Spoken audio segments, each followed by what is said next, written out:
दोस्तों, भारत ने रूस से सस्ता तेल खरीदकर पूरी दुनिया को हैरान कर दिया है।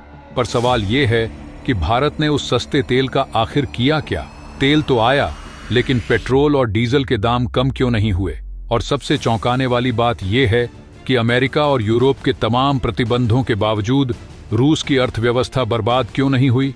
आपको यकीन नहीं होगा, लेकिन भारत ने तेल के इस खेल में ऐसा चाल चला है कि अमेरिका के भी पसीने छूट गए।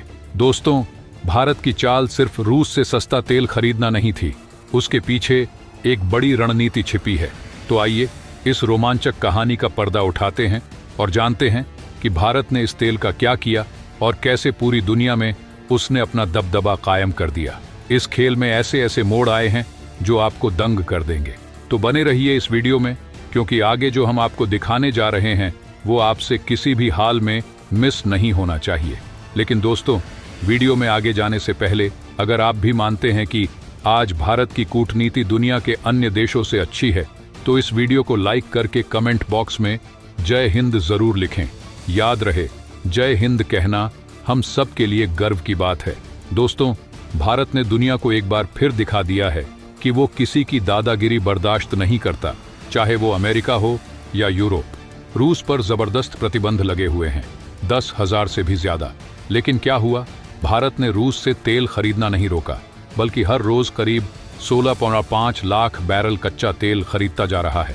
रूस और यूक्रेन का युद्ध 2 साल से भी ज्यादा हो चुका है और भारत के इस निर्णय ने न केवल उसके आर्थिक हितों की रक्षा की है, बल्कि दुनिया की राजनीति में भी भारत का एक अलग ही कद स्थापित कर दिया है। अब सवाल ये है कि भारत में पेट्रोल और डीजल के दाम कम क्यों नहीं हो रहे, जबकि सस्ता तेल भारत को मिल रहा है? आखिर ये तेल जा कहां रहा है?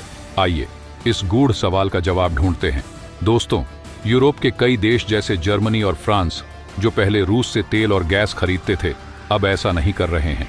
और पश्चिमी देश ये दिखाने की कोशिश कर रहे हैं कि उन्होंने रूस से सारे व्यापारिक संबंध खत्म कर दिए हैं। लेकिन असल में पर्दे के पीछे क्या हो रहा है? यूरोप के कई देश अब भारत से तेल खरीद रहे हैं, जो कि रूस से सस्ते में आता है, और भारत उसे रिफाइन करके ऊंचे दामों पर बेच रहा है। रूस पर इतने प्रतिबंध लगे होने के बावजूद उसकी अर्थव्यवस्था बर्बाद क्यों नहीं हुई? इसके पीछे भारत की बड़ी भूमिका है। पश्चिमी देशों के सारे प्रयासों के बावजूद रूस की अर्थव्यवस्था धराशायी नहीं हुई। उल्टा अमेरिका और यूरोप की अर्थव्यवस्थाएं मंदी की ओर बढ़ रही हैं। अमेरिका में कई बैंक डूबने लगे हैं और इस बीच भारत का सस्ता तेल का खेल दुनिया को चौंका रहा है। दोस्तों, भारत की विदेश नीति अब पूरी तरह से बदल चुकी है। जहां पहले भारत पश्चिमी देशों की थोड़ी सी भी धमकी से डर जाता था, अब भारत जैसे को तैसा वाली नीति पर काम कर रहा है। प्रधानमंत्री नरेंद्र मोदी के आने के बाद से भारत ने अपनी रणनीति को पूरी तरह से बदल दिया है। अब भारत उस नीति पर चल रहा है जिसे चीन वुल्फ वॉरियर डिप्लोमेसी कहता है, यानी अगर कोई हमला करे तो उससे पहले ही उसे पलटवार करो। भारत अब अपनी जरूरतों को ध्यान में रखते हुए फैसले ले रहा है और इस प्रक्रिया में उसने रूस से सस्ता तेल खरीदने का बड़ा फैसला लिया।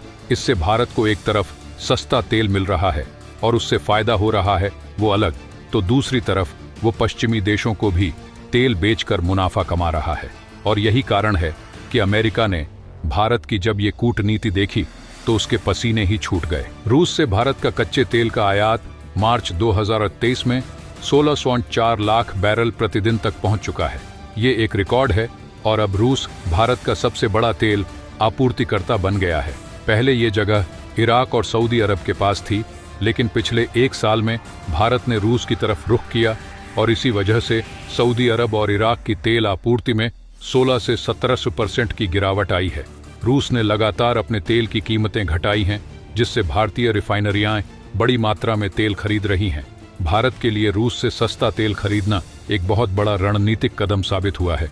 फरवरी 2022 में जब रूस और यूक्रेन का युद्ध शुरू हुआ था, तब भारत रूस से अपनी जरूरत का केवल 1% तेल खरीदता था, लेकिन अब ये आंकड़ा 35% को भी पार कर गया है। दोस्तों, असली खेल तो अब शुरू होता है। जब पश्चिमी देशों ने रूस पर प्राइस कैप लगा दिया, तो रूस ने तुरंत भारत को सस्ते तेल का बड़ा ऑफर दिया।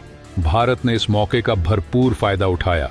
रूस से सस्ता तेल खरीदकर भारत ने इसे रिफाइन किया और यूरोप समेत कई देशों को सप्लाई कर दिया। भारत की बड़ी तेल कंपनियों ने रूस की सबसे बड़ी तेल कंपनी रोशनेफ्ट के साथ एक टर्म डील साइन की है। इस डील के तहत आने वाले सालों में भारत रूस से और भी ज्यादा तेल मंगवाएगा। ये डील भारत के लिए बहुत फायदेमंद साबित हुई है, क्योंकि एक तरफ भारत को सस्ता तेल मिल रहा है और दूसरी तरफ वो इसे ऊंचे दामों पर यूरोप और बाकी देशों को बेचकर मुनाफा कमा रहा है। रिपोर्ट्स के मुताबिक भारत ने रूस से तेल खरीदकर उसे यूरोप समेत कई देशों को निर्यात किया।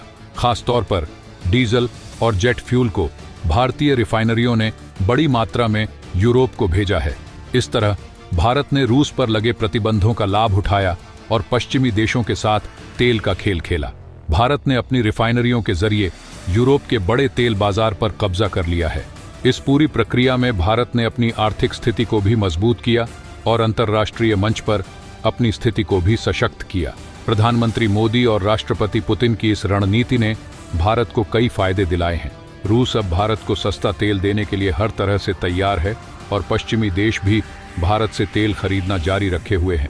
भारत न सिर्फ अपनी जरूरत का तेल बहुत सस्ती कीमतों पर खरीद रहा है, बल्कि उसे ऊंची कीमतों पर पश्चिमी देशों को भी बेच रहा है। इस पूरी प्रक्रिया में भारत को दोहरा फायदा हो रहा है, आम के आम और घुटनों के भी दाम। भारत की विदेश नीति अब इतनी मजबूत हो चुकी है कि पश्चिमी देशों की धमकियों का उस पर कोई असर नहीं हो रहा है। भारत अब उस स्थिति में है जहां वो रूस के साथ अपने संबंधों को मजबूत बनाए रखते हुए पश्चिमी देशों के साथ भी व्यापारिक संबंधों को लाभकारी बनाए हुए है। तो दोस्तों, भारत ने रूस से सस्ते में तेल खरीदकर जो रणनीति अपनाई है, उससे दुनिया भर में उसकी प्रशंसा हो रही है।